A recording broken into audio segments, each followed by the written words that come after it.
Welcome to part 2 of buying a new car. In part 1, we created our budget and figured out how much our monthly payment needed to be. In part 2, we're going to research which cars fit our budget. So let's assume that we're in the market for a mid-size SUV and we like Hondas and Subarus. Let's head over to their websites to take a look at their cars. On the Honda website, let's click the Vehicles tab, and it brings up the list of their SUV and crossovers. So based off the starting MSRP, we know that the CR-V will likely be the car that fits our initial budget criteria. So for each CR-V, there's a different trim level, so let's check out the trims and specs.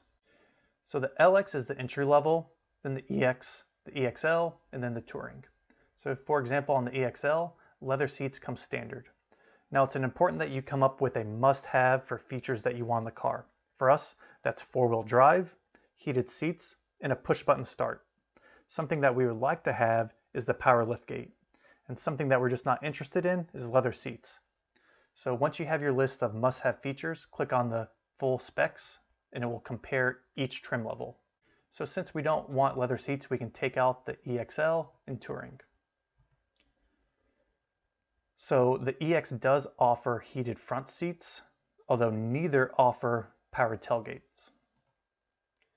The LX does not offer a push-button start, but the EX does. So we know that the EX will be the model that we want to price. So let's go ahead and do it.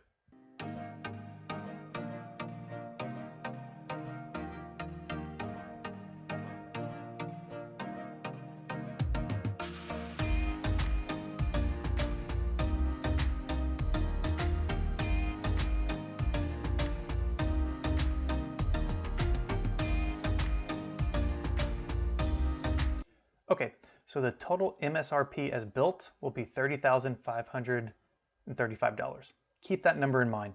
Let's head over to KBB to see how much they're selling for.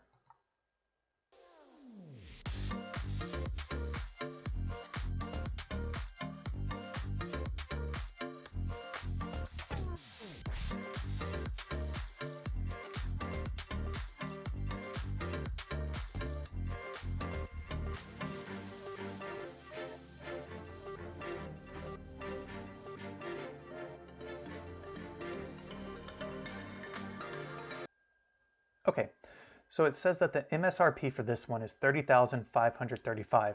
Remember, that matches what we built, so it's a great apples to apples comparison.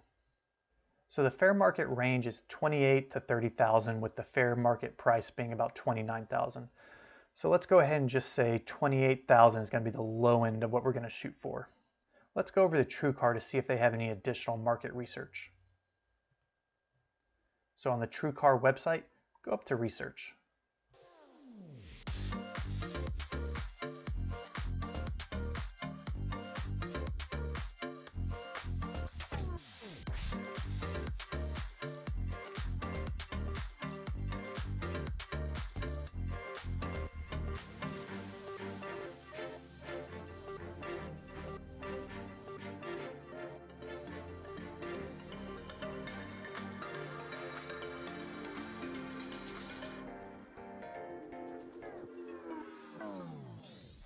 So the MSRP for this one is $30,535 as well. So we know we're working with the exact same trim level and features. So this is saying the market average is just under $29,000, but we can dive a little deeper to see the range in the market. So the high price, someone paid almost $30,000, and then an excellent price, it was below $27,700.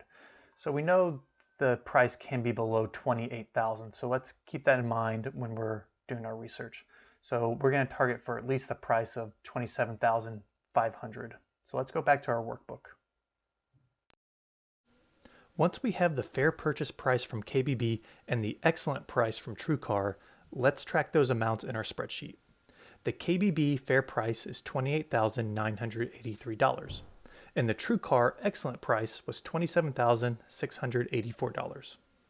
To get our target price, we'll take the lower of the KBB fair purchase price and subtract $1,000, or use the TrueCar excellent price and subtract $600. Typically, the KBB fair price has a wider range, which is why we're subtracting $1,000. But in some cases, it could be appropriate to subtract $2,000 or more from the KBB fair price to get our target price. It just depends on how wide the range is on the KBB fair purchase price. On the Excel spreadsheet, the target price is set up to automatically calculate for you after you insert the KBB and TrueCar prices.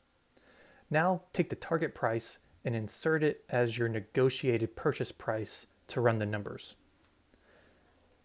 At a $27,000 purchase price, our monthly car payment based on the out-the-door price and financing is below our budget. One last resource I wanted to let you know about is Costco's auto buying program.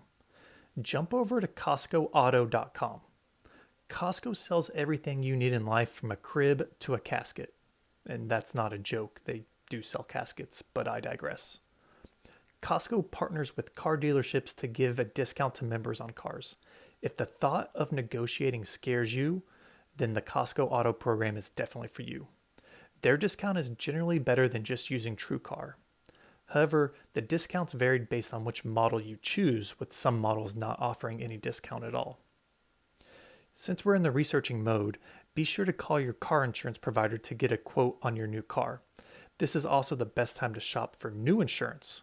Just know the make and model and trim level, and you'll be able to get a new quote quickly. Coming up on part 3 on how to buy a new car, I'll show you how to contact dealers and negotiate pricing.